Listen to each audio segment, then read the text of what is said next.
How important are numbers and those types of like specific metrics? On your resume? Yeah. Very important. If you have them, why wouldn't you showcase them?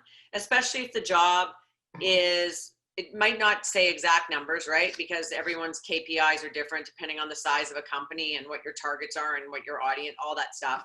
But if you have quantifiables, that's really what they're looking for, not the warm and fuzzies. Because you can be like, I'm a really great manager.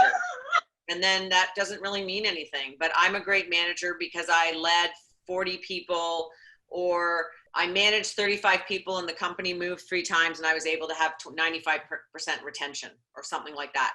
That's impressive. That is something that there's no ambiguity in it. Numbers are literal, right?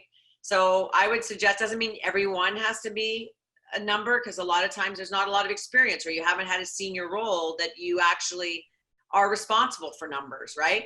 But there's other things that you'd be responsible for, right? Even, I can't think of what they would be, but you could say you oversaw staff or pushed through this many pieces of paper or whatever it is. Just add some things in there that then they have an idea of what you're capable of. You could say you manage people, but did you manage 1,000 people or did you manage 10 people, right? And especially if they're looking for it on their job description of like, we're looking for someone who manages a budget, and then you do some investigating and find out the company's worth X millions, well, then might be really beneficial. Say I've managed a budget of like $70 million or 18 million or 300,000, or it's good to do a little bit of research too before you put a resume in.